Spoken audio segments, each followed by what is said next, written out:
Orange leaders.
Orange leaders.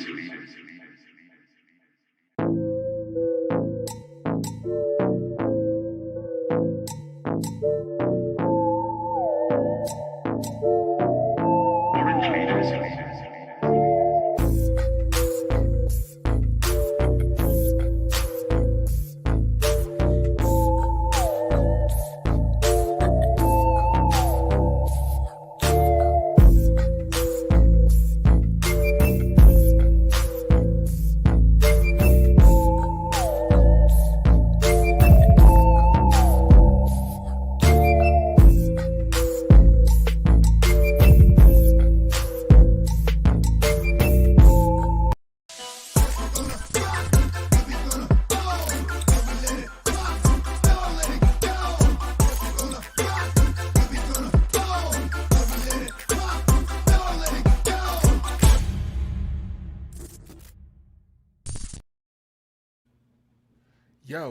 Yo, what up, everybody? What up?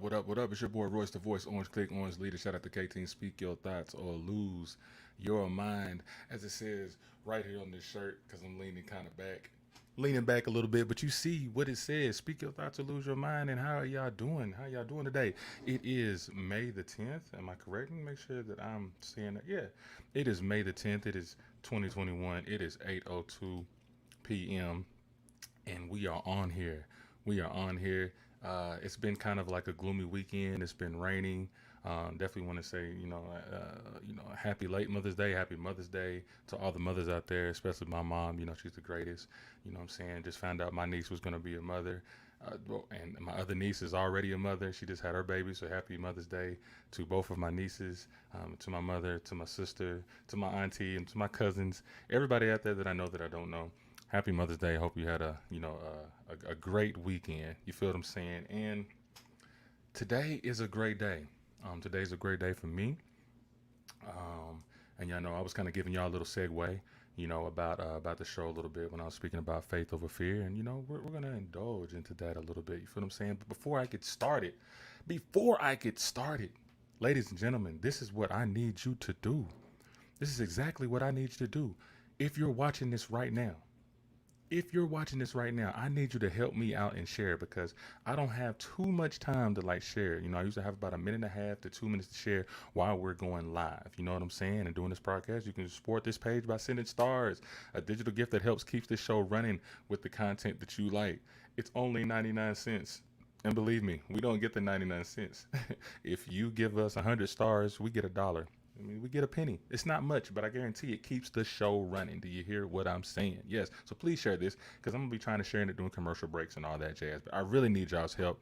You feel what I'm saying? Because we can't do this alone.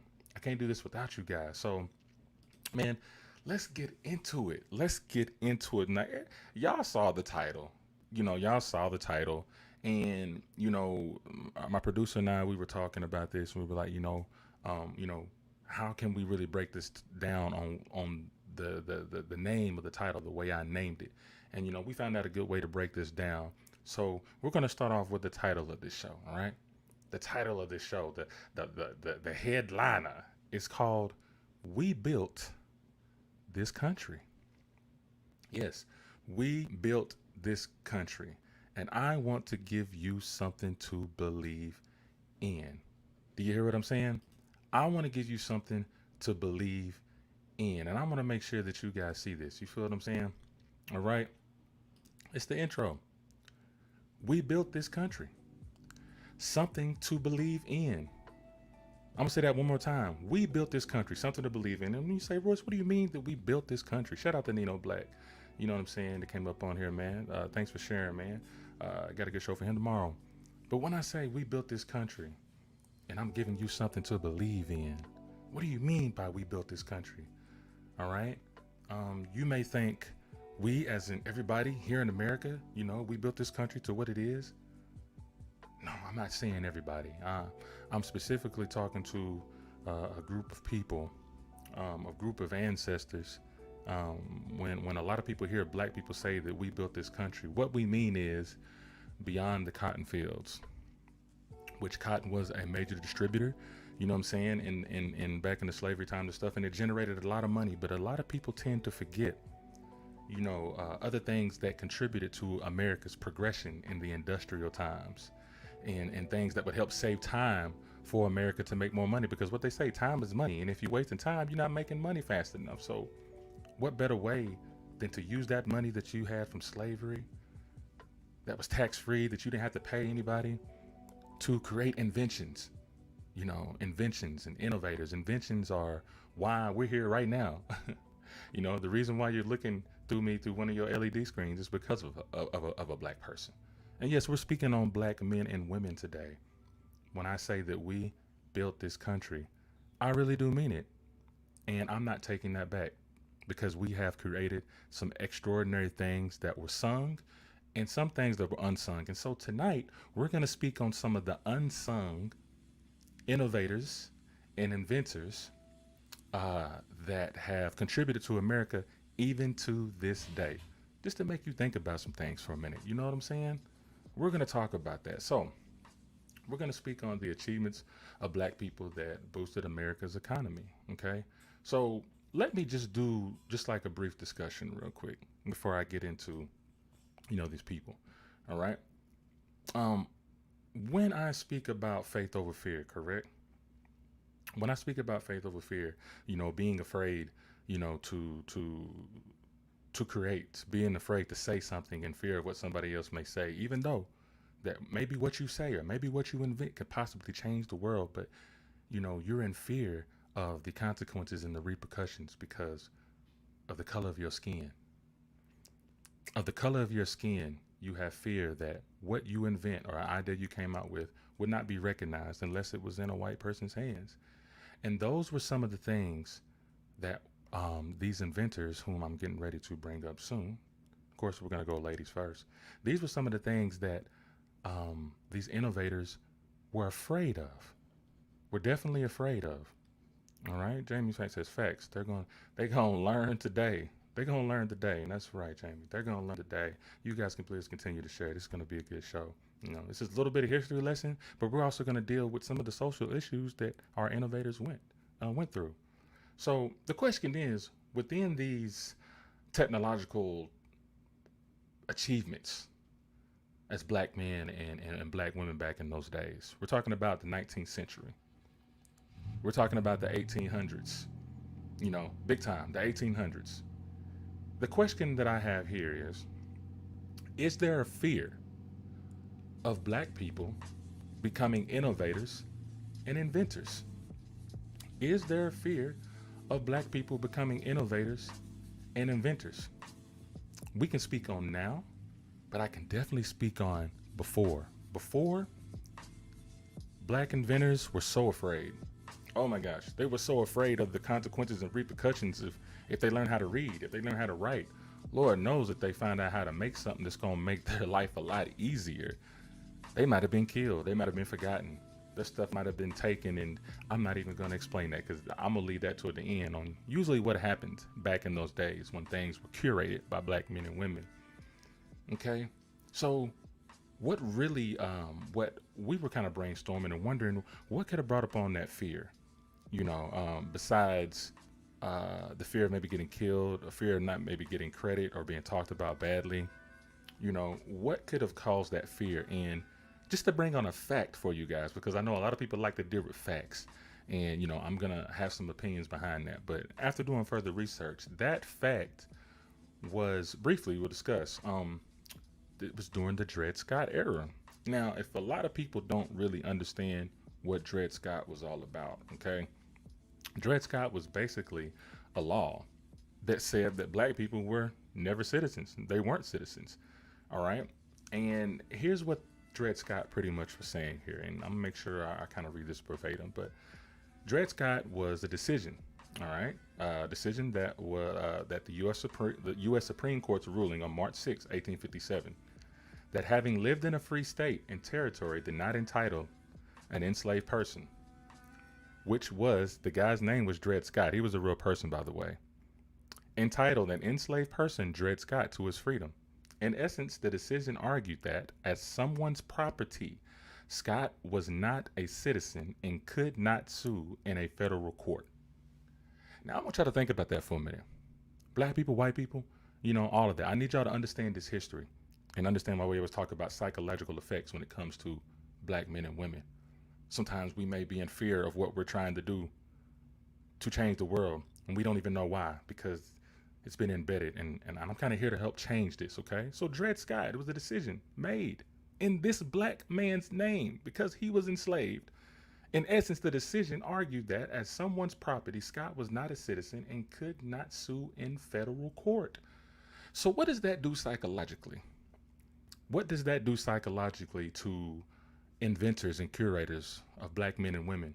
By saying, well, what's the use of creating something or going to court for something falsely done or wrongly done, or maybe even getting a patent for a invention that they have made?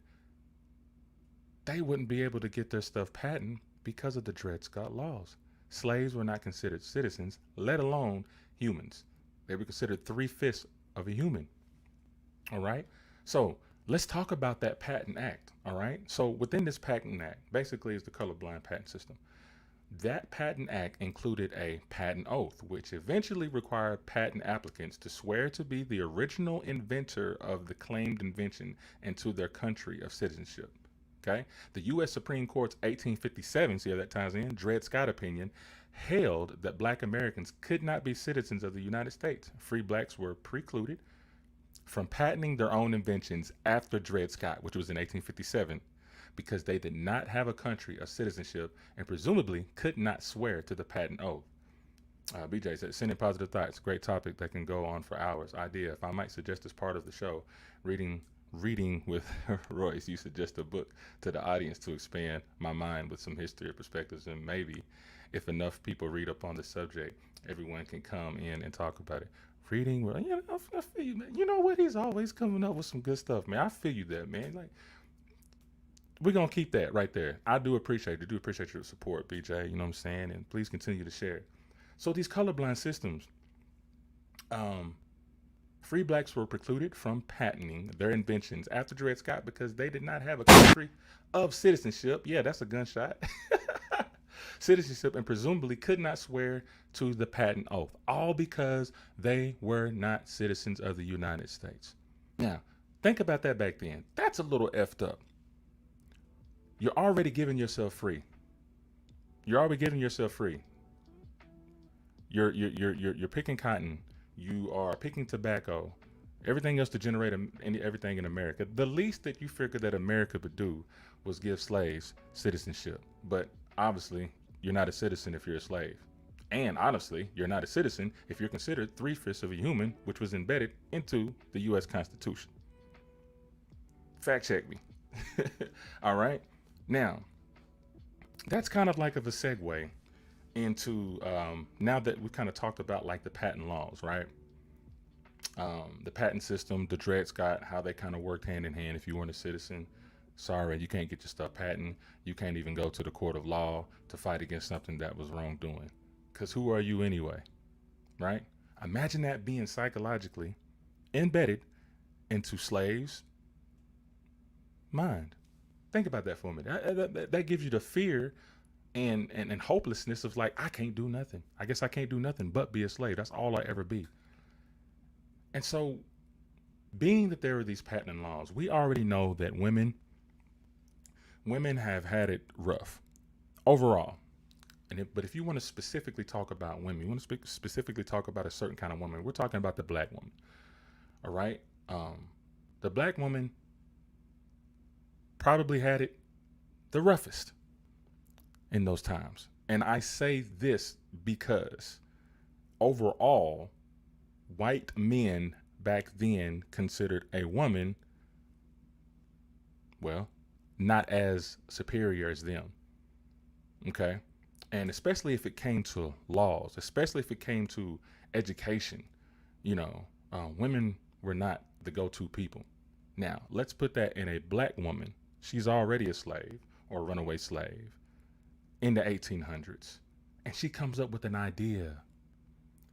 And one of these people that I'm going to be speaking of, all right, yeah, the title of it is Got the Patent, but Not the Face. Got the patent, but not the face. I am speaking of no other than Martha Jones. Martha Jones, you guys, ladies and gentlemen, Martha Jones was the first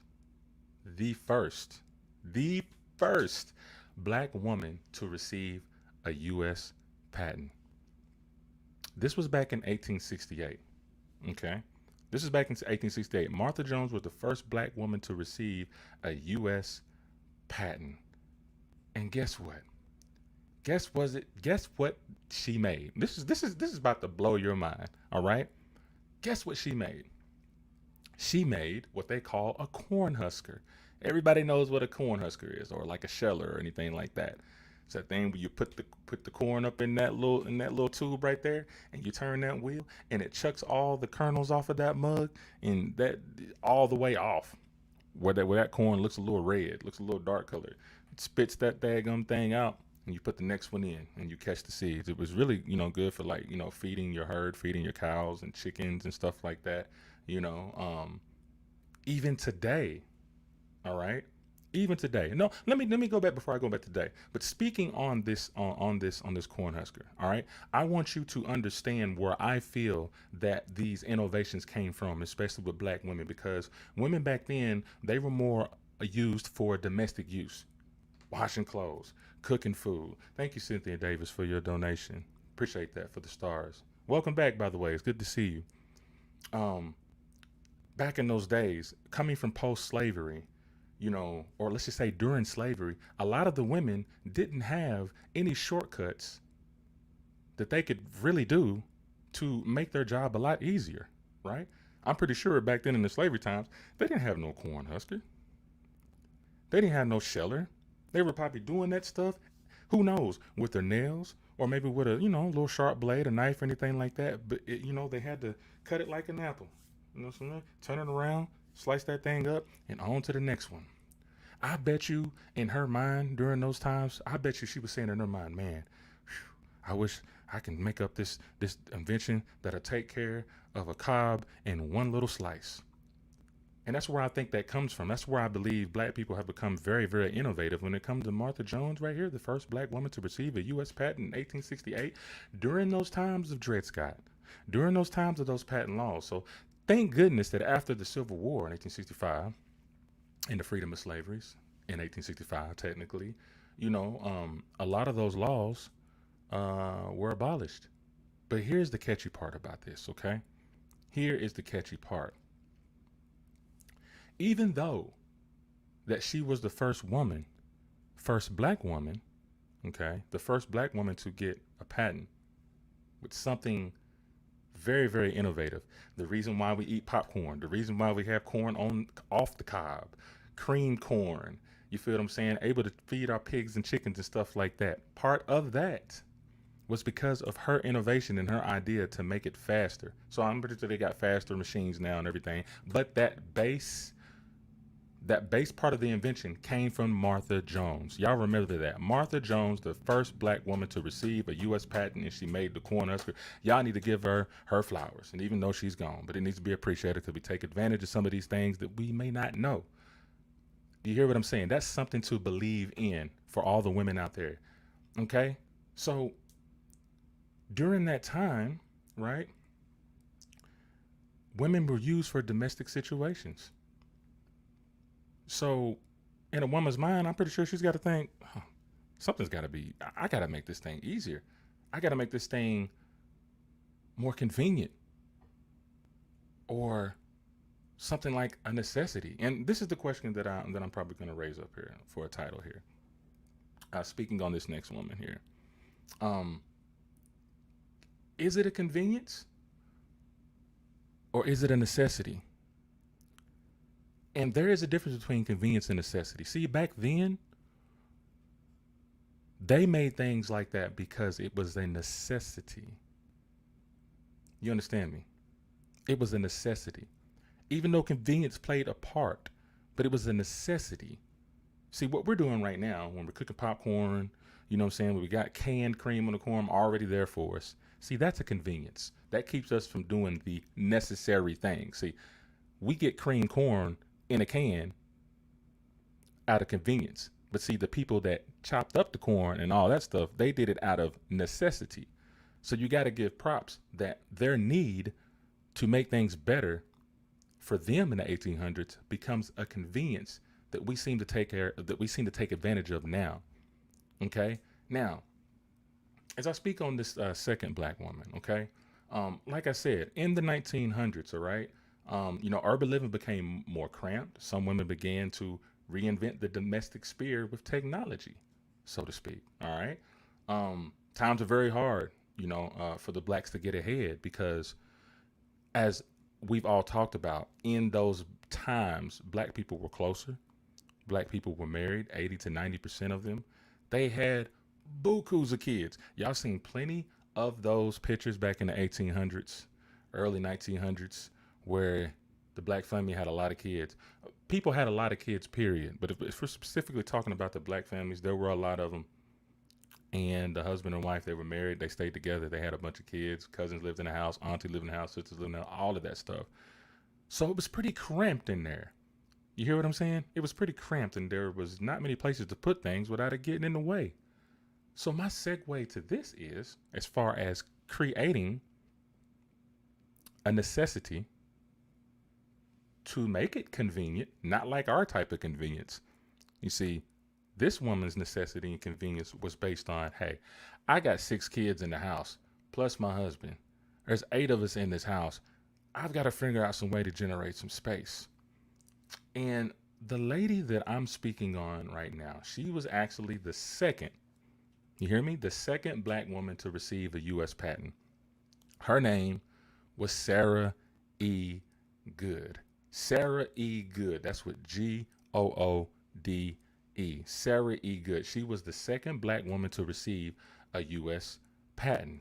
But for what, Royce? What was it that she made that was a necessity? Because she needed to create more space because she had a big family. Well, this lady was from Chicago, Illinois. All right. And she created this thing. It was called a cabinet bed. All right. Kind of similar kind of similar to what these Murphy cabinets are. You guys know what these Murphy cabinets are, right? But she created the cabinet bed, and it said Good was a 19th century inventor who reimagined the domestic space to make city living more efficient. This is in 1885. So, as you see, there goes an example of the Murphy right there, right there. The evolution of the Murphy cabinet. All those drawers that you pull out, you can pull them out from the front. Possibly you can raise up the top, set things up under there. That means you got everything in one. So you can imagine her living in Chicago, Illinois. And this is just a little brief, just a little brief thing about her. All right, real brief thing about her. When she moved up to Chicago from slavery, um, space was very limited. Space was very limited in a big city. All right, and her and her husband they owned a furniture shop. And when your wheels get to turning, and you start thinking about coming home, and you're like, where am I going to put all this stuff? Where am I going to make this convenient so we can have more space? Because this bed is knocking up against this dresser right here, seasoning salt and everything flying up on us and all. You know what I'm saying? We need somewhere to place these things, and so she created the cabinet bed. Now look how intricate this thing looks. Look at this. This is a black woman. This was a black woman. And then somebody was asking, true, why was minimum space only available to black families? Well, I wrote down some notes on that because after receiving her freedom at the end of Civil War, she moved to Chicago and eventually she became an entrepreneur. And along with her husband, which was a carpenter, she owned a furniture store. And many of her customers who were mostly working class, lived in small apartments and didn't have much space for furniture, including beds. You hear what I'm saying? Jamie said, who would have thought that a black woman made that? I'm starting to feel some type of way. Amen to that. It said the objects of this invention are first to provide a folding bed of novel construction, adapted, then folded together to form a desk suitable for office or general use. Second, to provide for counterbalancing the weight of the folding sections of the bed so that they may be easily raised or lowered in folding or unfolding the bed. Third, to provide for holding the hinged or folding section securely in a place when the bed is unfolded. And fourth, to provide an automatic auxiliary support for the bedding at the middle when the bed is unfolded. That is so intricate. I need y'all to share this. Share this to all of your friends right there. For all your grandmamas and for all your mamas, you wonder why they got these little cabinets, even all the way down to just a turning cabinet that you may have. You know what I'm saying? He's like, who would have thunk? Yeah, I said thunk. Who would have thunk of that? Who would have thought that? See, some of the things that we take advantage of was a necessity then. So their limited space created an invention. What would you do when you're under pressure?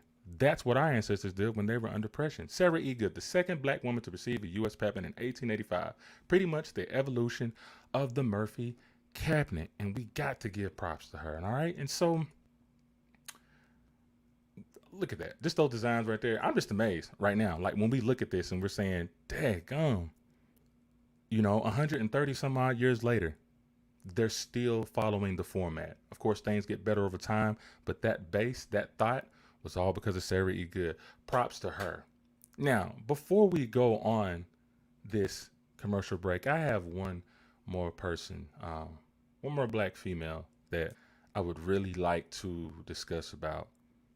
And this is another thing, dealing with convenience versus necessity. Now, let's think about this. Let me tell you what our convenience is when it comes to washing clothes, right? Something gets a little dirty. Oh, man, I'm going to throw it in the washer, throw some bleach on it. You know what I'm saying? Put some washing stuff on it and wash it. And then, boom, just throw it in the dryer. All electrical. We can walk off, do our thing, go get some food, not worry about it, come back, everything's taken care of. That is our convenience. But can you imagine in the late 19th century, and like in the 1890s, 1880s, having to do everything by hand? I mean, washing your clothes, scrubbing it against a washing board, wringing it out, then hanging it to dry. One piece of clothing at a time, possibly two, who knows?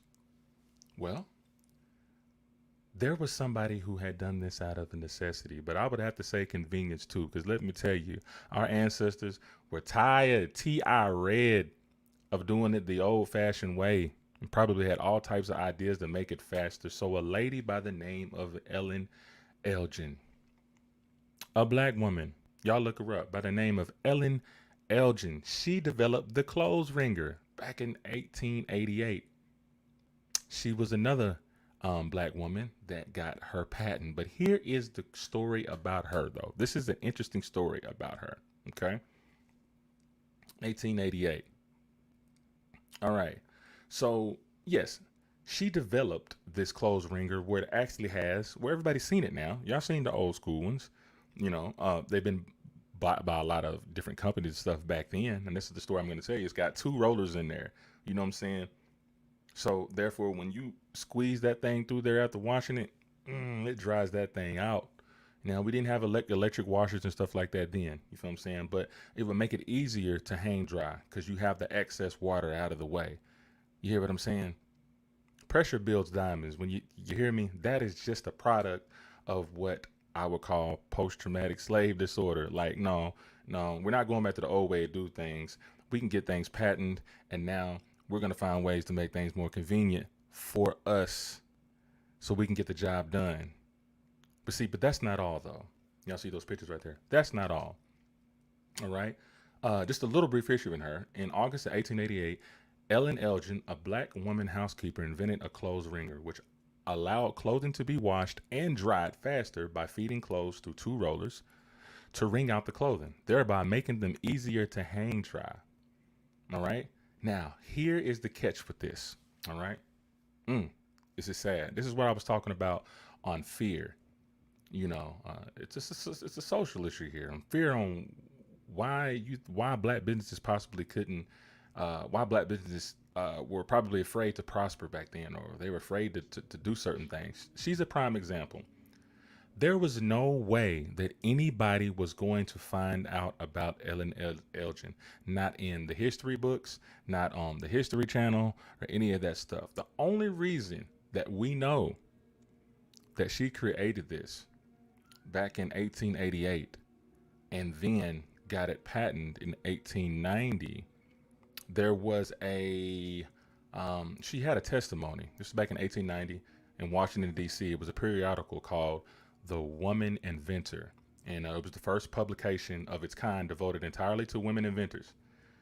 This is what Elgin said. Of course, she invented the clothes wringer, which had great financial success, all right, according to the writer. But Elgin did not personally reap the benefits or the profits from making this particular invention. Why? Why didn't she get the profit for doing and producing this futuristic, at that time, invention? I'm going to tell you why. First of all, she sold it for $18. Yeah, I had to pause on that. She sold it for $18, which is equivalent to this day around almost $470. To be precise, looking it up, $467.43 today. Imagine selling something, making something that could be so profitable and that can change the world, and somebody gives you $470 for it for the rights. But why would you do that? Why would you do that, Ellen Elgin? Why would you do that? Well, this is the quote that she said in The Woman's Inventor, and this is going to make you quiver a little bit. Please continue to share this. In 1890, when asked why, Ellen replied, you know, I'm black.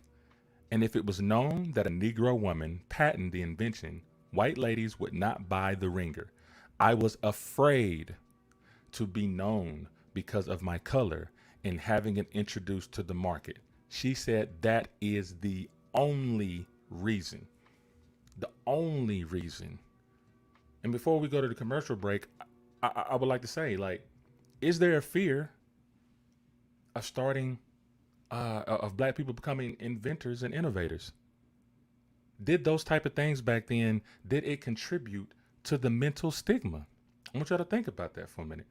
Did it contribute to the mental stigma that some of us face today on the reason why there's not many black businesses, especially where we're at here in the Tri-County area? What is the fear of that? Is that a psychological generational curse? How do we get up out of something like that? She also quoted, "I'm working on another invention and have money to push it after the patent is issued to me. And the invention will be known as a black woman's too. I'm looking forward to exhibiting the model at the Women's International Industrial Inventors Congress, to which women are invited to participate regardless of color lines." She was a member of the Women's National Industrial League. There's no further information on what she did after that, if she even got the patent issued to her, because back then you sell somebody your rights, that's it. Even now.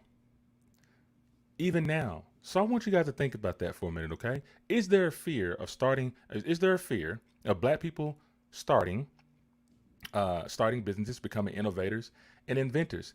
Did what happened in the past contribute to the mental stigma that we have now? Is there a mental stigma? Is there a fear of black people becoming inventors and innovators? I want y'all to think about that for a minute, all right? And so we're about to go to a quick commercial break, and we're gonna get into the gentlemen and what they contributed. And I promise you guys are gonna love this. Shout out to Nina Black, shout out to Jamie Moore, shout out to Cynthia Davis, BJ Anderson, everybody else that may be watching. Stay tuned and think about that question. We are going to be back after these messages, so sit tight. The media has created a perception that controls our lives and our social issues. Our self-worth depicted on mugshots convicted. Placed on probation with a felony. Why can't I be me? They rant for the prescription, our black thoughts encrypted. Not knowing what to do, where to go, or how to act. We can no longer believe our eyes nor our ears, but only our hearts. Find your way. Just know that when they finish me, my God, it be many me. What do you see when you look at me? This is the Royce's Rant Network.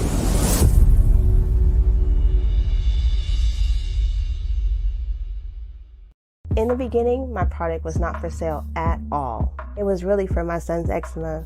I tried everything that the commercial world had to offer, and nothing tended to his needs. I took it upon myself to create something of my own. I finally had the right antidote. I found out it not only worked for my son's skin, it worked for his hair as well. I started to experiment more and made several products for skin and hair care with all homegrown natural ingredients to give you the healthy look you deserve. Remember, healthy hair and skin isn't a trend, it's a rule. What up, everybody? It's your boy Royce the Voice, Orange Click, Orange Leader. Shout out to K-Team. Speak your thoughts or lose your mind. And I'm here to tell you about my guy, Kevin Lambert, aka the cell phone guy, now has a new website. It's at www.tncellphoneguy.com. Yes, look at those pictures right there. He will turn your phone from hell to heaven. Do you hear me? From hell to heaven. So y'all make sure y'all go check out Kevin Lambert, aka the cell phone guy, at www.tncellphoneguy.com. Are you looking for a barber who can give you the cut that everybody will be talking about tomorrow? Then if you want to feel that way, go where Dr. Anatomy goes. Go see my man, Barber Loto, in Smyrna, Tennessee. I promise you, you will not be disappointed. And by the way, tell him Dr. Anatomy sent you.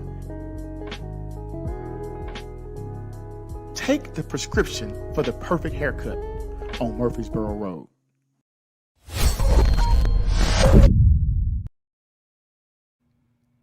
And what up, everybody? It's your boy Royce the Voice, Orange Click, Orange Leader. Shout out to K-Team. Speak your thoughts or lose your mind. And it is just welcome back to the new people that just came in. I think you guys are just now catching up on here, 8:30 getting settled in. It is 8:37. It is May 10th.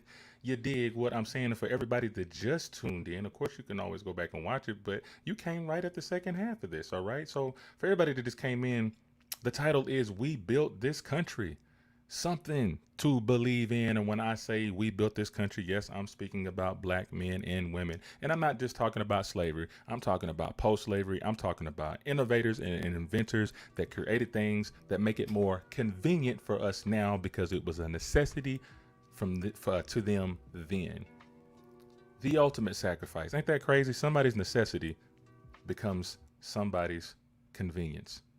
And I'm just trying to make you guys remember and be thankful that for the sacrifices that they made for us to live convenient. So we got to pay homage. So definitely paying homage to the women that I spoke of. Once again, I spoke of Martha Jones, the first black woman to receive a patent in 1868. I'm speaking to Sarah E. Good, the second black woman to receive a patent in 1885, who created the cabinet bed. And and there's plenty more, you guys. These are just like the top three, all right? And I'm speaking to Ellen Elgin, who almost didn't get that chance to get her stuff heard or what she created because it wasn't patented in her name. She sold it for $18, which is now equivalent to $470 some odd dollars. Gotta pay homage to those women, to things that we use right now. Washer and dryer, talking about popcorn and corn kernels. You dig what I'm saying? Y'all hear me? Y'all hear me? Y'all hear me? And we're talking about those cabinets and those shelves, the stuff that have all types of different entry levels to put your things to create more space. So I'm glad that you guys waited around the commercial break. I want to encourage you guys to please continue to share, to share, to share, to share. The title of this is We Built This Country. I'm trying to give you something to believe in. You know, Black says we literally invented everything in Walmart. Real talk. Speaking of Walmart, I wonder what happened to that guy with the low prices. You remember that smiley face? He ain't smiling no more. He ain't showing up no more. You dig what I'm saying? Real talk on that, Black. I want everybody to continue to share because this is history that we all need to learn. I'm speaking on unsung heroes and inventors and innovators. Gave a shout out to the women because, ladies first. You dig what I'm saying? And we're going to get down to the men. We're going to get down to the men. And some of these people you may have heard of. I know probably one of them you heard of. And there was a couple of them that I didn't know. And, it gave me some inspiration. You feel what I'm saying? This is going to give inspiration to the men and women who are math geeks, science geeks, carpenters and stuff like that. But we're going to talk about, well, I got to start off with the title before we do this. I thought it was a cool title. I came up with the title and it was called Born Free to Buy Freedom. We're going to let that sink in one more again. Born Free to Buy Freedom. You'd be like, Royce, what does that mean? Oh, gunshots. You're going to be like, what does that mean? What does that mean? How are you born free just to buy freedom? You know what I'm saying? We buy a lot of clothes, but we don't really need them things. Let me not talk about Kanye West. Born free to buy freedom. And when I say that, I'm meaning that this particular individual was born free, but he realized, right? He realized that he had some homies back down south that needed to get out. He had family down there that he needed to get out. He had family down south that was being enslaved. So even though he was born free, he created something, all right, to buy freedom. And I'm speaking of no other than Thomas L. Jennings. He was the first black man to receive a patent. This was in 1821, March 3rd of 1821. Thomas L. Jennings was the first black man to receive a patent. The patent was awarded on March 3rd, 1821. It's the U.S. Patent 3306X. Google that if you don't mind, for this discovery of a process called dry scouring, which was the forerunner of today's modern dry cleaning. Jennings was born free in New York, in 1791. Let me tell you something about this.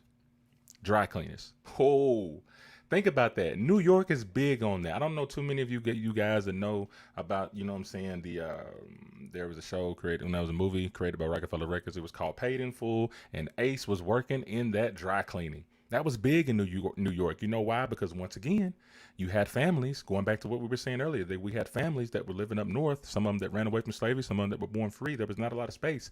You had a lot of kids, and there was a lot of clothes to wash.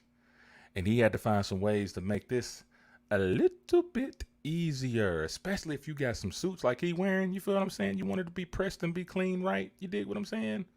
All right, so Jennings began experimenting with this, with different solutions of cleaning agents. He tested them on various fabrics until he found the right combination to treat and clean them. He called this method dry scouring, a process known as dry cleaning.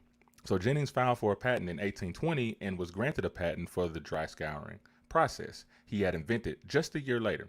Tragically, the original patent was lost in a fire. But by then, Jennings' process of using solvents to clean clothes was well known and widely hearted. All right. So here's the thing. This is the thing that gets me right here. This is what I was talking about with born free to buy freedom. This is what we get into with this. All right. Now, he did make some money.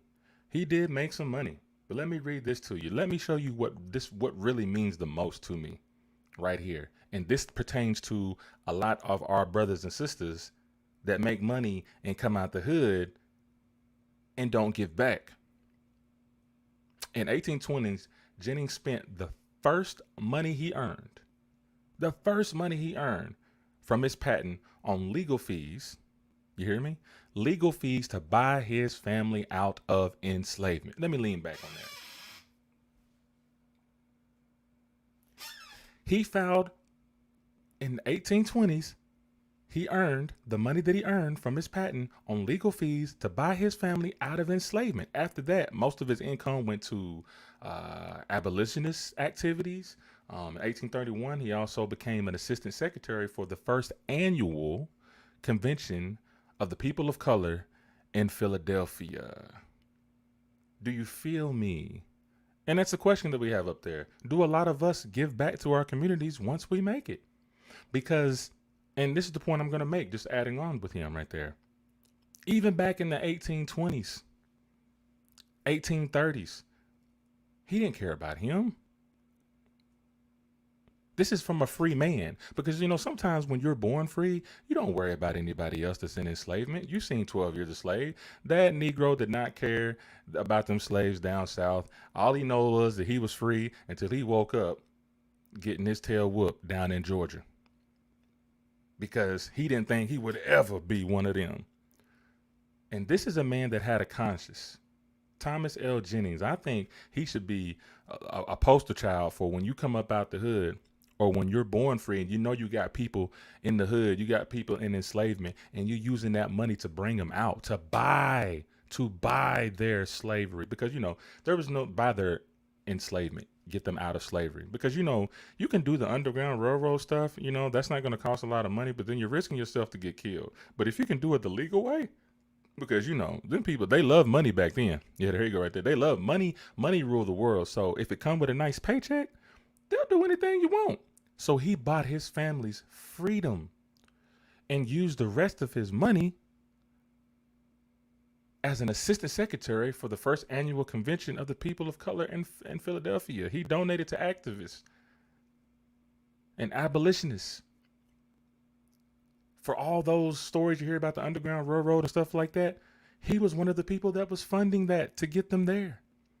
And this just comes to another segue that I have read. I told you, this is not going to be too long of a show because I know it's packed with information and really just saying some of this stuff so y'all can Google that. But I really want to focus on the social issue in this matter, giving back, and the reason why we can't seem to get over our fear of being creative, of being smart. A lot of us think that we have to play basketball, football, and something like that.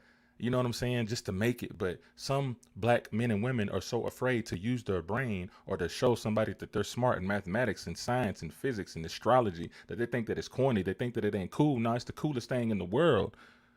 Because you wouldn't be able to watch TV or basketball or football or any of that stuff if it wasn't some of these inventions that black people have made. Because they decided, you know what? Honestly, they had no choice to be innovative. They didn't give a damn about being cool. Oh, but we do though. And we need to get over that. It's okay to use your brain. It's okay to be a geek, a little nerd or whatever. Think women gonna make fun of you for being that way. Let them be that way. But this man right here, Jennings, used his money and the proceeds from his invention to bring his family up out of slavery. Now, when we're speaking of bringing people up out of slavery, now, when we speak of the Underground Railroad, right?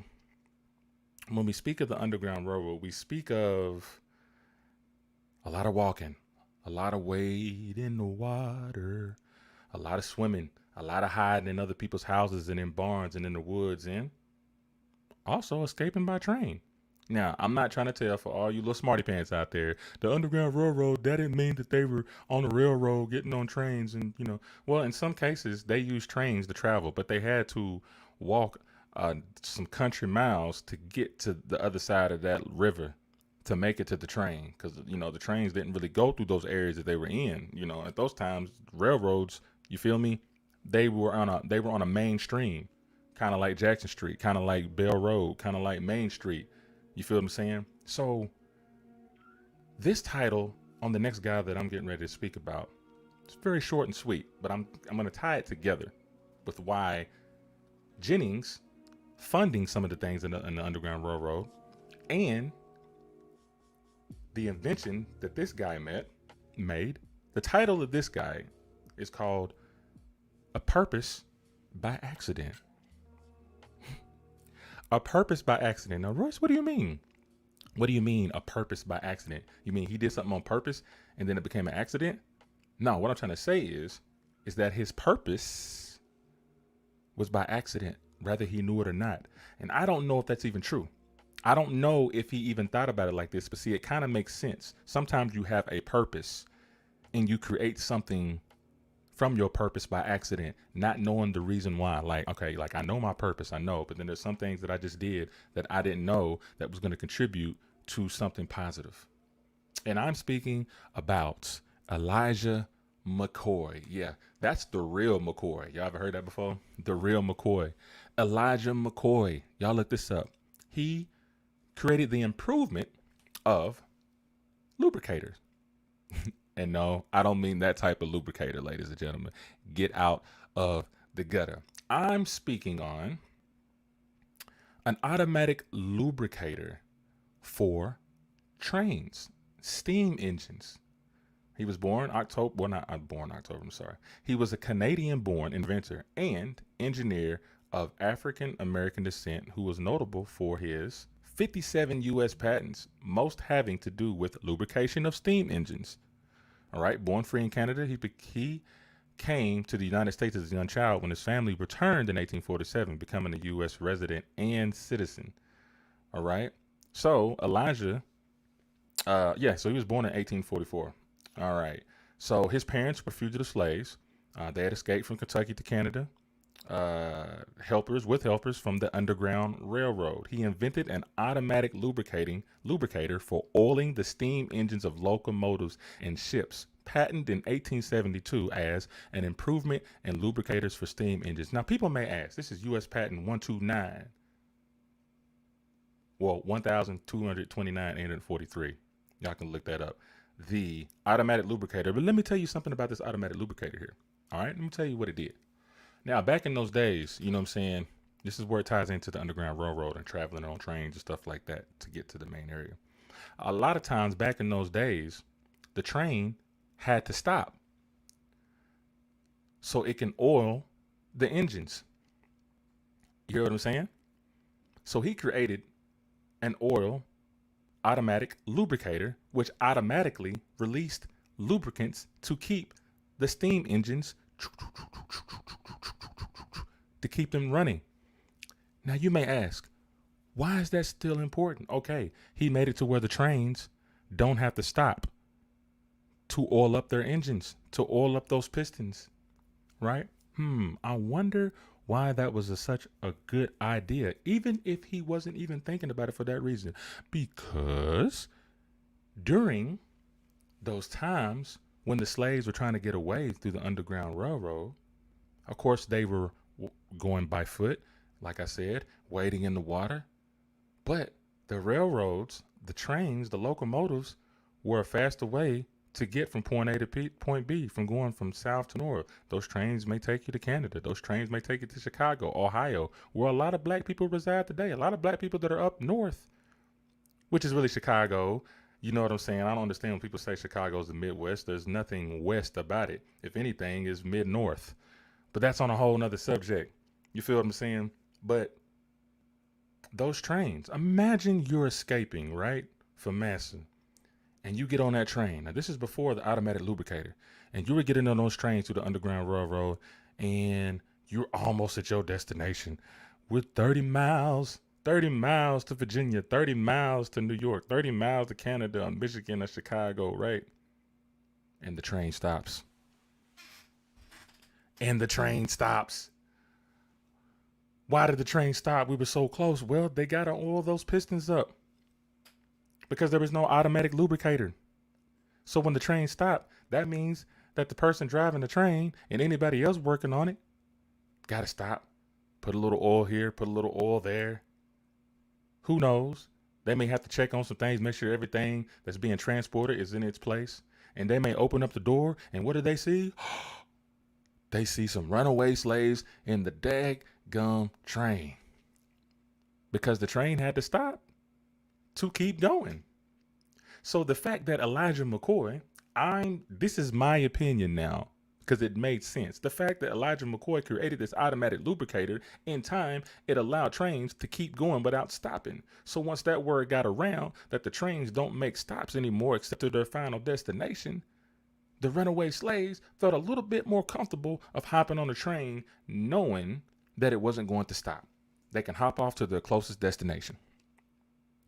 You know what I'm saying? If they were, some people still had a little PTSD, this thing might stop. We're going to get as close as we can, and then we're going to walk the rest of the 10, 20 miles. But it got them 100 miles further because of that invention right there by Elijah McCoy, the automatic lubricator, which what we use today, to this day. That's what I'm trying to say. The necessity creates our convenience. And that's why we called it a purpose by accident. He created something purposely, but by accident, it contributed to something else he might have known or might not have known, to transport the slaves a little faster without stops, to transport the slaves to lessen their chances of getting caught. Y'all seen them movies when they open up them trailers and stuff like that, when they open up them sheds, you know what I'm saying, the cabooses and all that stuff like that on the train. Oh, done found them hiding in some hay because they had to stop. That's why they stopped. You ever wonder why they stopped? You see what I'm saying? BJ said, could be like Deckard and the train depot was smack dab between two slave owning plantations. The two plantation owners approached the railroad, and they said they could have the land to build a railroad track as long as they built a depot so they could move goods from the plantations. We got some local history up in here. You dig what I'm saying? Real talk. I appreciate it, BJ. And that's why we call it a purpose by accident. So shout out to Elijah McCoy. You know what I'm saying? I know you up there somewhere, but we're giving you your roses right now. And that was another unsung hero that helped the progression of the locomotive era, the progression of the escaped slaves. And that's why I say we built this country. I'm going to give you something to believe in. Giving you something to believe in. And as we're getting closer towards the end of the show, you know, this last gentleman right here, whom I'm going to speak of, you want to talk about the OG.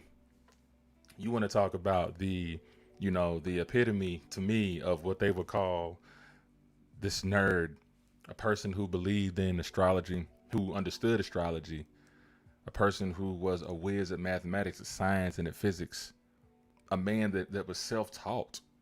You dig what I'm saying? A man that made things just by taking something apart and putting it back together. And I named this title right here. We named it Moving in a Timely Manner. Oh, there is a pun within that, moving in a timely manner. And when I say moving in a timely manner, I'm speaking of none other than the great. Yes, shots fired. None other than my man, Benjamin Banneker. Now, I know everybody has heard of him. He developed the wooden clock, the almanac, the Washington, D.C. design, and I'm going to speak about all three of those right there. This was so inspiring to me, especially when I was younger. A lot of y'all heard of that Big Ben, the clock, Big Ben. Yeah, that's where it came from. Get it right. Benjamin Banneker invented the wooden clock. But what was so special about the wooden clock was all those pieces were made in America. This was, quote me on this, this was actually the first clock that was invented in America. I don't mean to saying like there were no clocks, but I'm saying being produced. This man made it in practically almost 100% wood with one tool, with his hands, all by himself, nobody else, one man, pieces of wood, put it together, made a clock. And the story of his dad is that he took somebody's watch apart, figured out how to make it, and then made one on his own using American products, wood. Oh, but that's not all. Ladies and gentlemen, that's not all about Benjamin Banneker. Benjamin Banneker, all right, let me get it, because sometimes I can get away from my notes because I read a lot and I try to paraphrase it, but he was largely self-educated astronomer, author, and scientist. This was a significant accomplishment for an African American living during the American Revolution and the early history of the United States. Many people consider him to be the first African American scientist. Jamie Moore says, so you're saying black people shouldn't be behind financially because our ancestors created inventions that are still being used today, yet we lack generational wealth and the government wonder why we don't trust them. And that's why I say something about, reparations. Sometimes it ain't got nothing to do with, you can't just give us a check and call it reparations. You got to give us residual. I don't want to call it residual, should be reparations. You feel what I'm saying? Herschel, preach my brother a history lesson already. Herschel, go on and share that for me, Herschel, real quick. You know what I'm saying? We had to save, I ain't gonna say the best for last, but this was the most intriguing to me because this brother was a brainiac. Those people, when you were in school and they're making fun of all the nerds, he's a geek, he's a nerd, and then he grow up to be somebody, like Zuckerberg or Bill Gates and stuff like that, getting picked on or whatnot. But this brother taught himself physics, astrology, mathematics, and science. Let me tell you what else he was known for. He was known for making, hear me out, and if Lisa's listening, Baltimore, he was the first person to create an almanac for the state of Maryland. He published the first Maryland almanac. Do you hear what I'm saying? Do you understand? Now, he received a lot of these tools and stuff because, of course, up in those times, the people that you may have worked for, mainly were going to be white people, to be honest, because they had these businesses. He worked pretty close. With a construction company, pretty much, that was, that did blueprints and stuff like that for building things. He worked pretty closely with them, okay? And so there was this place called Washington, D.C. Now, a lot of people get confused thinking that Washington, D.C. is the city itself. No. See, Washington is a city in itself. But D.C. is a city within a city. It's called the District of Columbia. It has its own area right there. Specifically, the District of Columbia, where the government resides, where our Capitol and our White House reside. Okay, now let me tell you the important thing about this. Now, I'm going to read this right here. The design of D.C. So actually, the main guy that was hired to, he actually volunteered his services. Is a guy by the name of Pierre Charles L'Enfant. That sounds like some French stuff. Who volunteered for service in the American Revolution's Continental Army, was hired for the project of creating the design of D.C. by George Washington in 1791. After the permanent site for the Capitol was agreed on, I'm just going to call him Charles. Charles, who was now the lead architect, developed a grand design for the Capitol. He later became difficult to work with, always raising issues with his superiors as to how the project should progress. And after reportedly overstepping his mandate in budgetary and design issues, he was dismissed by Washington in 1792. I believe he was French. I don't see why we had, I don't see why we had, problems with the French. I always felt like the French were good people. All right. So anyway, so it was said that he was being difficult to work with. He went over his budget and they were like, we're not paying you that much. You going over, you got to go. So George Washington says, see ya. You got to go. Well, this left an opportunity for Banneker. All right. So Banneker came up in the scene. You know what I'm saying? The family that he was working for at that time said, hey, we could really use your expertise right now. You know what I'm saying? We just fired our guy. You know, he was talking too much. We couldn't pay him all this money. Do you think that you can design this project for us? Well, as in quote, Banneker surprised him when he asserted that he could reproduce the plans from memory. I'm going to repeat that. Banneker surprised them when he asserted that he could produce the plans from memory. And in 2 days, he did exactly what he said he was going to do. Did exactly what he said he was going to do. He recreated and reproduced the plans of the design of DC. He was there to survey that. He did that from his memory. And how many days? 2 days. If that doesn't give you something to believe in, when all odds are against you, and it's something that you've been doing since you were younger, when you were self-taught. See, a lot of us forget sometimes sometimes it's good to believe in yourself. You could be your own teacher at times, because at that time, to be honest, at those times, white people and white supremacy, they were not really teaching even free slaves, let alone regular slaves. For him to teach himself mathematics and science and physics and astrology, he is that person who recreated what DC is right now, from the angles, from where the building's pointing, from where George Washington's monument is pointing at somewhere toward the sun and with the moon, all symmetrically. And I won't get into that conspiracy, but I'm going to tell you what happened. All right. So, as y'all see that guy right there. Now, I already said that he created, also the almanac and stuff like that. You know what I mean? DC was a big thing. Clocks was a big thing. Let me tell you why the clock was a big thing is because it was produced in America. And if y'all know, when y'all look at some of these things, they used to say made in China, made in Taiwan, made in Japan. You feel what I'm saying? But he did what I figured that most Americans should do anyway when it comes to the things that we're doing now. We're importing. We're having a lot of imports from other countries here. And there's a lot of things that we can make ourselves here in America to kind of save money. You feel me? But the fact that they're getting stuff overseas, they can raise the prices, right? Because it's got to go through that process, right?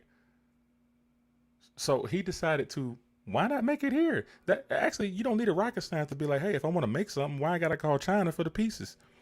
Why I got to call Europe for the pieces when we got the pieces right here and I can just create it right here? Oh, I bet you there were so many people hating. But he helped create, survey, and reproduce the design of DC and what it is right now. If that doesn't give you something to believe in, I don't know what else to tell you. I don't know what else to tell you. When I'm speaking to my black people, my black men and black women, honestly, there should be, you know what? Before I go into that, I think we should go to commercial break, because this was the last guy that I was speaking on. I almost let it loose. Because I know I can't do my closing statements in 2 minutes. So we're going to use those 2 minutes to go to a commercial break. We're going to come back to my closing statements and resolution. Appreciate y'all sharing. It's your boy Royce the Voice, Orange Clicks, Orange Leader. Shout out to Kate and Speak It Thought to Lose Your Mind. We're going on the break. We'll be right back.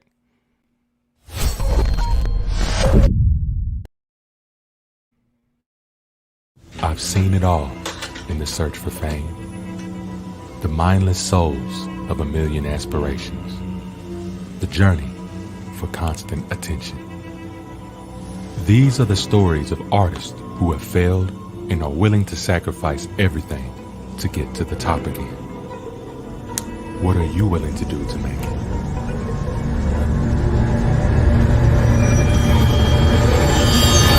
On the hit list. The worst thing that we think is happening in our life could be the best thing for a transition in your life. I didn't realize what type of brother I had. My brother is probably turning over in his grave and doing backflips. I found myself.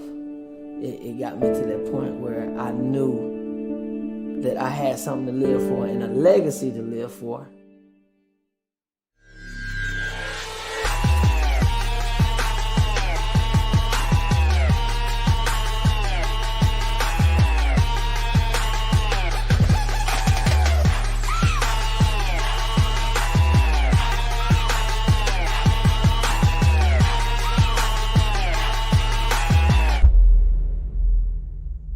brother's probably like, wow, that's my little brother.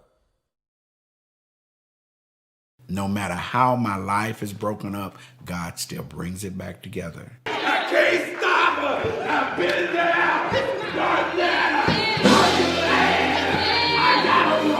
When he first came, he was like a ball of fire. He was rolling over here and rolling over there.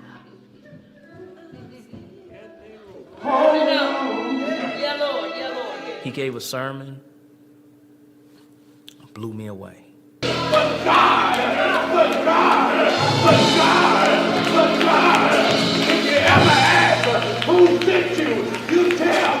I'm a strong believer in you have to be able to have done something in order to tell me how not to do it.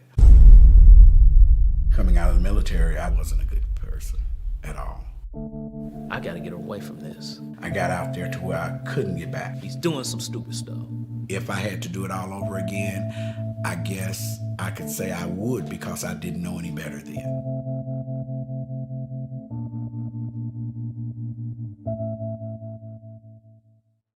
The media has created a perception that controls our lives and our social issues. Our self-worth depicted on mugshots convicted. Placed on probation with a felony. Why can't I be me? They rant for the prescription, our black thoughts encrypted. Not knowing what to do, where to go, or how to act. We can no longer believe our eyes nor our ears, but only our hearts. Find your way. Just know that when they finish me, my God, it be many me's. What do you see when you look at me? This is the Royce's Rant Network.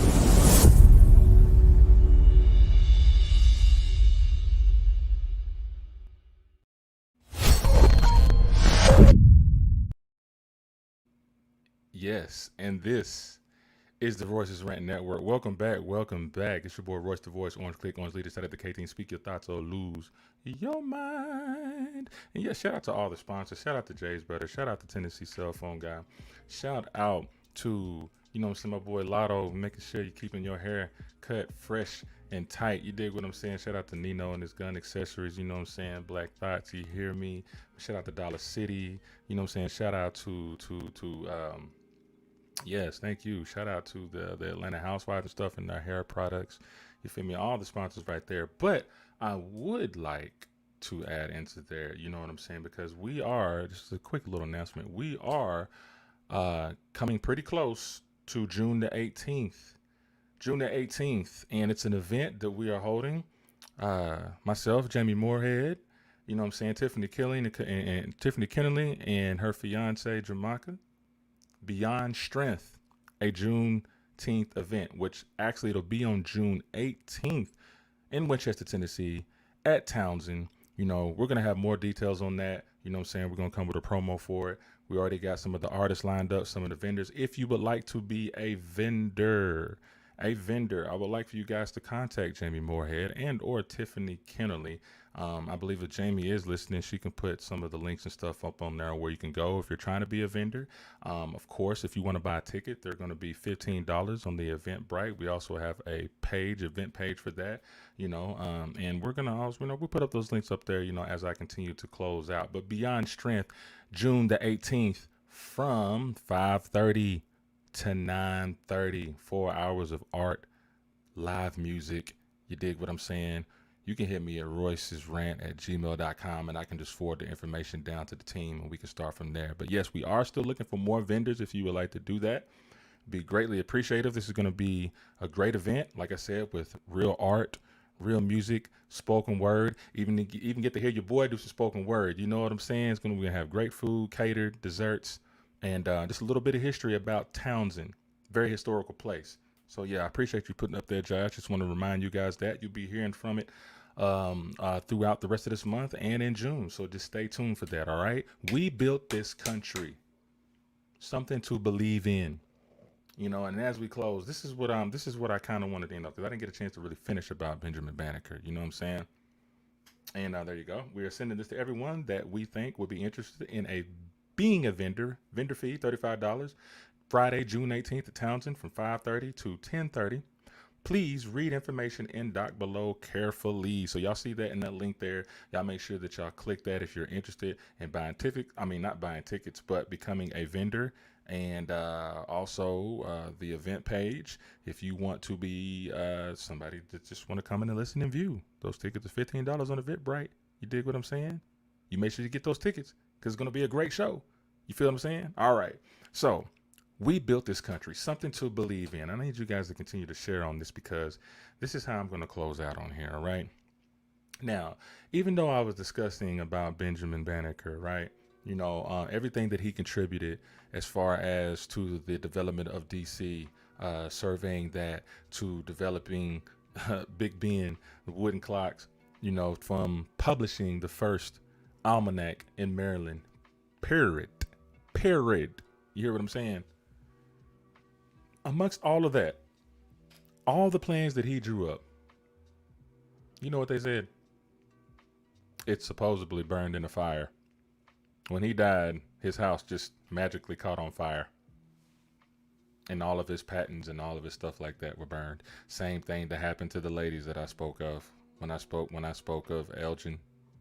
When I spoke of Ellen Elgin, her patent papers were burned. Somehow they don't have a trace of it. And those are some of the fears that I felt like that we dealt with. You feel what I'm saying? Those are some of the fears that I felt like that we have dealt with. Whenever we come up with ideas, whenever we decided that we wanted to be innovators and come up with ways, you know, we were afraid due to all of these laws. And even though that we did have these laws, we were able to have patents, right? It was the fact that, thank you for that link. It was the fact that they were afraid because of the color of their skin. Even if they did it the right way, they were afraid because of the color of their skin that it wasn't going to sell. That was a quote from Ellen Elgin. She straight up just said it. Hey, I sold it because I'm black. And if a white woman saw that we were making these things, they weren't going to buy it. So imagine her passing that on to her children. And you've seen what has happened to black innovators. You've seen what has happened when black families and black businesses come together and they create their own. It would always be destroyed. So I can understand how generationally as black people, we can be like, what's the use? Because somebody's always after what we make. But that shouldn't be a reason to stop. You feel what I'm saying? Because here's a prime example here. And they're probably just now getting their kudos. And they're actually right now the fastest growing whiskey and spirit company in the world, sold in over 130 some odd countries and 48 states here. I'm talking briefly about Uncle Nearest. Uncle Nearest. Nearest Green, which the family is right here in the Tullahoma and Lynchburg area. Just a quick thing, you know, about Nearest Green. And see, these were during the times in the 1820s, right? He was a runaway slave coming from Maryland. Made his way down to Tennessee, met a guy by the name of Jack Daniels. This whole time, within these last 10 years, we didn't know. Or it was definitely a family secret, an open secret in Lynchburg, but obviously nobody else didn't know anything about it. He is the man responsible for teaching Jack Daniels how to make whiskey. Now, people would say, oh, well, why didn't they give him the credit then? You know what I'm saying? Why do people go along for over 100 some odd years thinking that Jack Daniels was the person who really made Jack Daniels? No, that's not true. It was Uncle Nearest. We call him Uncle Nearest, Nearest Green. He was the one that was actually one of our first, if not whiskey makers, especially black, known to be. But the drink that everybody loves around here, the drink that's world renowned and world known, was taught by a black man and a runaway slave at that. And those were some of the issues that I felt like we dealt with. He might have entrusted in this man. You feel what I'm saying? And at those times, taking a picture next to a white man. Now, actually, that picture right there is his brother, because there is no actually known picture of Uncle Nearest, but that was definitely his son. I'm sorry, his son was sitting next to Jack Daniels right there. Okay. Now, that picture really does say a lot. This is here in Tullahoma, Lynchburg, Tennessee, right down the road. That picture really does say a lot To me, that says keep quiet, don't tell nobody we about to get rich, and make sure your family always work for us. But I felt like that wasn't enough. Can you imagine that psychological effect of saying, man, I told you this goddamn secret on how to make your whiskey. Now you making millions and billions off of it, creating generational wealth. That would hurt. That would hurt. And so that's where that fear, I believe, is passed on in our genes. And somewhere along the line, black men and women have to break those chains and teach our children that, hey, don't be afraid of your ideas, because we wouldn't have to be afraid of our ideas if we supported each other. But see, God has a way of rewarding those who are patient, rewarding those who were probably humble. You know what I'm saying? And now they are the fastest growing whiskey distribution in the world. And the proceeds are going to a lot of organizations. Definitely, they're paying for every one of the people that are in their family, their bloodline, making sure that their colleges are all paid for in full. You know, see, that's kind of going back to, what's my guy's name? Who created the, who created the accident on purpose, or the purpose on accident? You feel what I'm saying? You hear me? He was that one. And they are carrying that tradition by giving back. You see, it's just weird how God operates. And I'm not trying to preach, you know what I'm saying, because that's Bishop Tyson's thing, you know what I'm saying? But there's something about all those times that they kept quiet and kept it in the family. You feel what I'm saying? And now they are, yes, Fawn Weaver. She's actually the one that raised about $20 million, as I was reading, to get this whole thing started. And it jumped off in just a matter of years. Matter of fact, in less than 5 years. Some of the family members live here today. You know what I'm saying? The Greens here, you know what I'm saying? The Estels, all of them, you know. That's good to know that this started right here in your own town. You know what I'm saying? In your own town, right next door, to know that the secret to Jack Daniels was a black man. And those are some of the things that the reason why I talk about it so much, why it's good for black men and women to know who created these things. I have no problem with black or white or yellow or green people creating whatever. But the whole problem is tell the truth on who did it. Because, see, that boosts self-esteem. That boosts generational positivity and knowing that, hey, my granddaddy or my great-great-granddaddy invented this. I know that I can do this. But if all they have is people that are not like them, who keep opportunities away from them, make these things, then they don't have that type of spirit in them to want to be different. So is it all fear? What keeps our businesses from running? Is it all fear? What are we afraid of? Now, I know we have black businesses around, especially in Nashville, Murfreesboro. Shout out to Bubba Gandy's.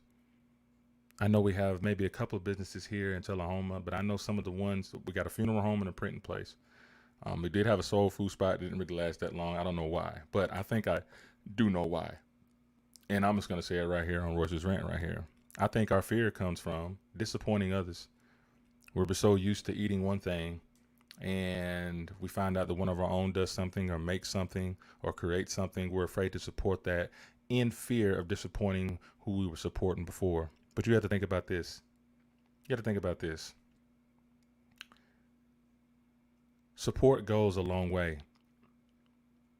You can't be afraid that if there's a black business starting, that black people start going to that business. Don't be afraid of, oh, why don't you come down here no more? Let me just tell you something. This ain't got nothing to do with any type of, nobody likes whoever. I'm not going to put that on nobody. I'm not going to assume that nobody likes anybody. I'm not going to assume that people are racist, because I'm tired of having that argument. But I can tell you what we subconsciously think. Shout out to Daniel McGee. Somebody tag her. Bridging the gap between business owners and their customers. Shout out to her. She's actually doing something very great right now by bringing all these black businesses together so we can conglomerate and participate and create revenue amongst ourselves, keeping the black dollar in circulation. Shout out to Daniel McGee. You guys, please tag her. It would be great to have her on the show. Real talk. great to have her on the show. Great to have her on this network. You feel what I'm saying? About how important it is.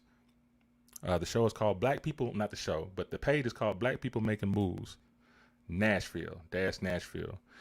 And so I'm saying this is because with businesses, man, the only way that we can overcome the fear of our black businesses failing is if we cannot be afraid to support ourselves. And once again, I say this, hopefully with no repercussion, but it's just the truth. Chinese people support Chinese people. Chinese people support their businesses. Latinos and Latinas support each other's businesses. This has nothing to do with racism and all. This has something to do with culture and support. Because actually what makes America great is when everybody has their own, when everybody circulates their dollar and everybody has the equality, the equity, and the money to be able to support themselves and spend a dollar into somewhere else. But see, what happens is when the Chinese people create their own businesses and they support their own businesses, these nail shops and these restaurants and stuff like that, they know that black people come to those things, but they use our money to support their own. I'm not mad at that. But we continuously make money in our respective businesses and black businesses, and then we go spend elsewhere. Now, cool. Nothing wrong with that. But if we had more black businesses to circulate our dollar, we can be able to, what's going on, Daniel McGee? Shout out to Daniel McGee out there. Black People Making Moves, Nashville. You feel what I'm saying? She's doing some great things across the region, across the state, across the nation, doing her thing. Thanks for popping up in here. We appreciate you. And man, I'm calling you out. We would love to have you on one of our shows, possibly here in these next 2 weeks or so. Let's get together. You know what I'm saying? Holler at us. You know what I'm saying? roycesrant@gmail.com. Hit up the inbox or whatnot. We see where we can place you in whatever topic that we're about to have. But either way, having you on the show would be great because we got to spread the word down here and get some black businesses in Tullahoma. You heard me? All right. So we have to be able to support ourselves. I don't care if we got a hot dog stand. Every black person should go to that hot dog stand and support that brother selling hot dogs.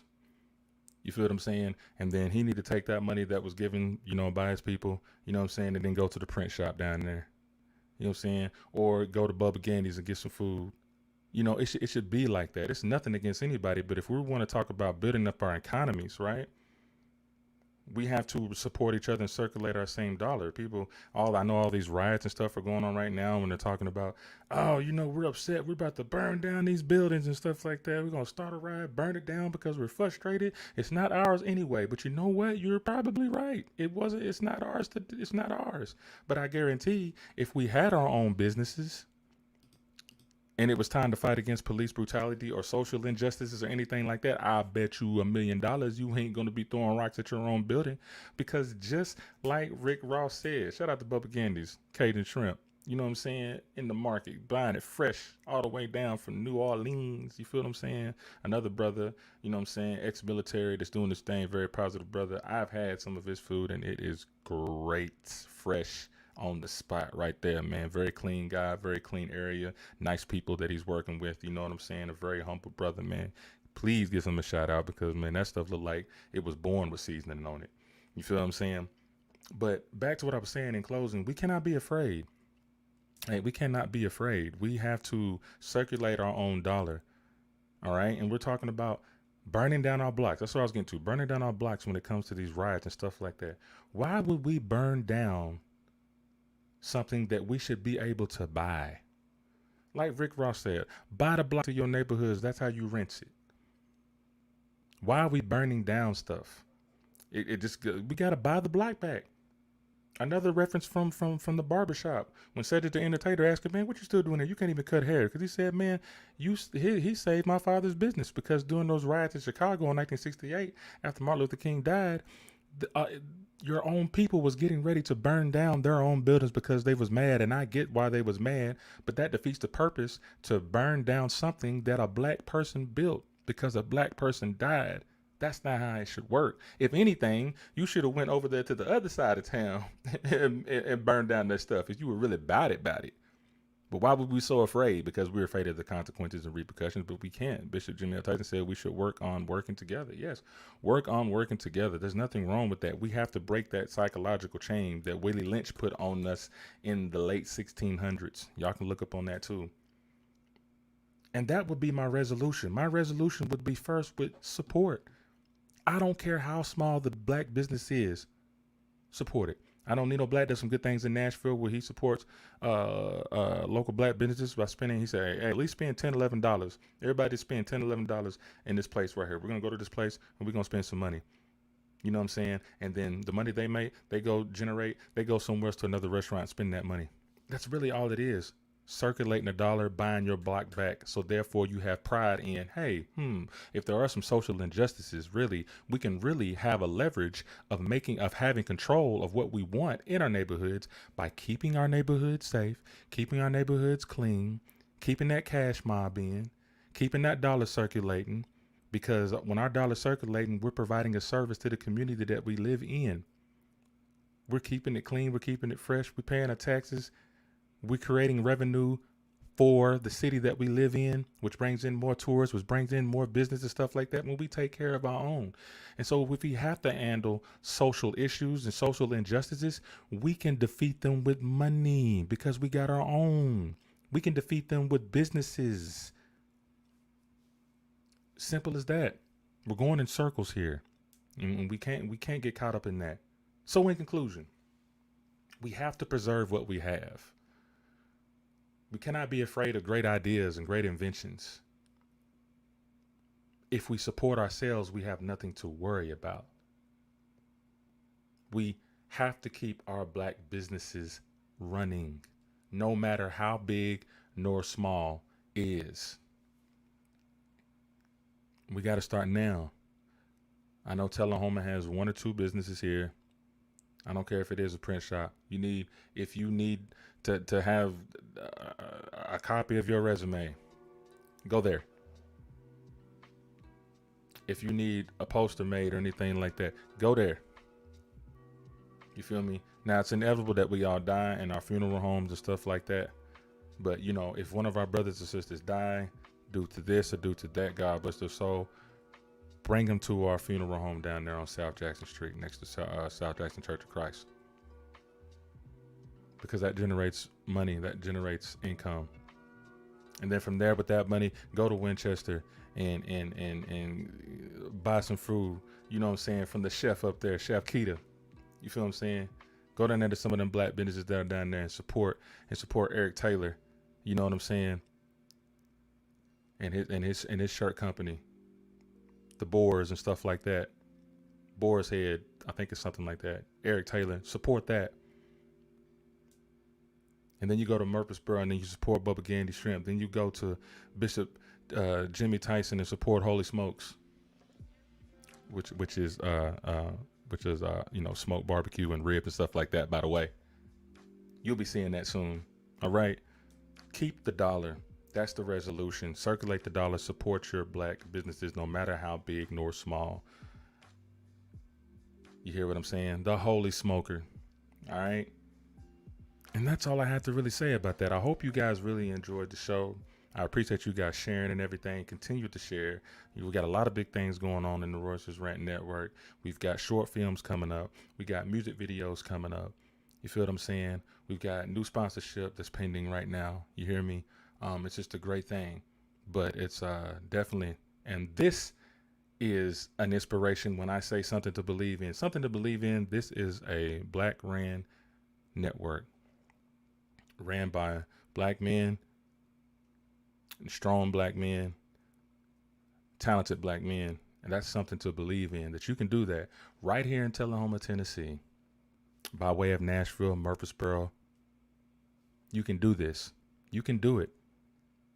I encourage anybody, but I'm speaking to the ones that are broken right now, and that is our black community. You can do more than the drugs. You can do more than the balling and shot calling. You can use your brain to create generational wealth and keeping it in the family. You hear me? So that's all I'm going to say. Thank you guys for sharing. Thank you for all of our sponsors. I'm your boy, Royce the Voice, Orange Click, Orange Leaders. Shout out to K-Team. Speak your thoughts or lose your mind. And we're going to leave you with the commercial on the way out. All right? Let's go.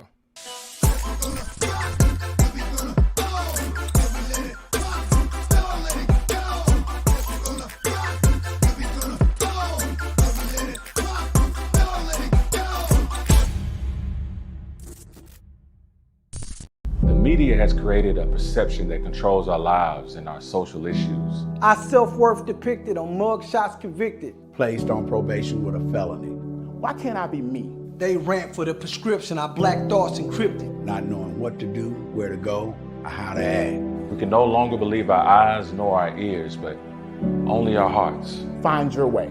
Just know that when they finish me, my God, it be many me's. What do you see when you look at me?